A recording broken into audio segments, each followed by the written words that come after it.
Hello guys, आज हमें करना है माइनर स्केल।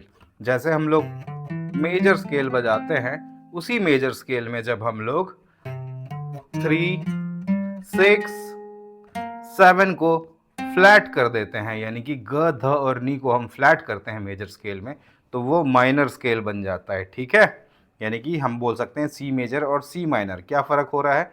ग, ध, नी को फ्लैट कर रहे हैं। आप कोई भी मेजर स्केल जो बजाते हैं, उसमें जब आप ग, ध, नी को फ्लैट करते हैं तो वो माइनर स्केल बन जाता है। ये बात आपको ध्यान रखनी है। तो मैंने आपको सबसे पहला लेसन जो दिया था, उसमें मैंने आपको 7 से 8 पैटर्न बताए थे सी मेजर स्केल के। उन सारे पैटर्न्स में आप ग, ध, नी को फ्लैट करेंगे तो आपके पास 7 से 8 पैटर्न आ जाएंगे सी माइनर स्केल के। ठीक है, इजी, हाथ आराम से बैठ जाएगा, धीरे धीरे आराम से करना है। फिर से देख लेते हैं क्या कर रहे हैं हम लोग। मेजर, ग, ध, नी, इसको फ्लैट किए तो ये माइनर स्केल बन गया। अब एक बार इसके नोट्स पे आते हैं। जब मैं सी मेजर स्केल प्ले कर रहा हूँ, उसमें सारे नेचुरल नोट प्ले हो रहे हैं, यानी कि सी, डी, ई, एफ, जी, ए, बी, सी। अब मेरे को देखना है ग, ध, नी में मेरे क्या नोट आए। मेरा ग, ध, नी में नोट आ रहा है सी, डी, ई। ग में आया है ई, ध में आया है ए और नी में आया है बी। तो इनको अगर मैं फ्लैट करूंगा, यानी कि अगर मैं ई को फ्लैट करूंगा तो वो क्या बनेगा? ई फ्लैट या कि डी शार्प। ठीक है, सेम चीज ए के साथ। ए को फ्लैट करूंगा तो ए फ्लैट या फिर जी शार्प, और सेम चीज बी को फ्लैट किया तो बी फ्लैट मतलब ए शार्प। तो ये जो मैं ऐसे बजा रहा हूं, इसको मैं ऐसे भी बजा सकता हूं, सी, डी, डी के आगे डी शार्प, एफ, जी, जी के आगे जी शार्प और नीचे ए शार्प, सी। तो मेरा पैटर्न ये बन गया। और जितने पैटर्न थे सब में हम यही चीज, सेम चीज फॉलो करेंगे,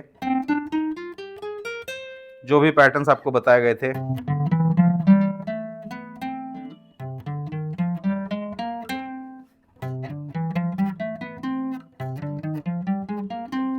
तो आप यही चीज अप्लाई करेंगे। जो सबसे पहला लेसन मेरा आपको मिलेगा सी मेजर स्केल के 7 पैटर्न्स, उसमें आप ग, ध, नी को फ्लैट करेंगे तो वो माइनर स्केल बन गया। अब आते हैं रिलेटिव माइनर पे।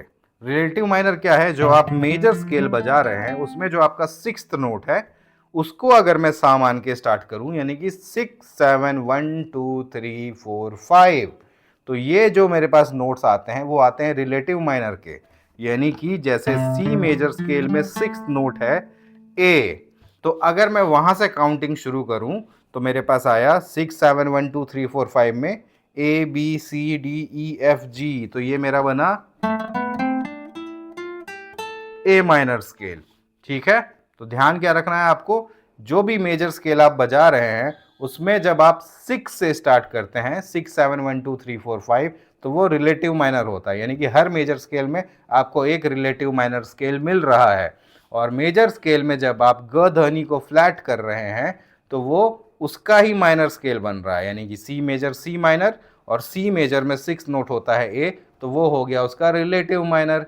ठीक है, तो ये चीज़ आप अप्लाई करेंगे, बहुत ही सिंपल सा चीज़ है, आराम आराम से करिए, आपको समझ में आ जाएगा। जैसे हम लोग मेजर स्केल का ये ध्यान रखते हैं, साउंड कैसा है, इसका टोन कैसा है, वही सेम चीज़ हम लोग माइनर स्केल का भी ध्यान रखते हैं, जिससे कि आप बजाएंगे और गलत नोट अगर लग रहा है तो आप उसको सुन के आइडेंटिफाई कर सकें।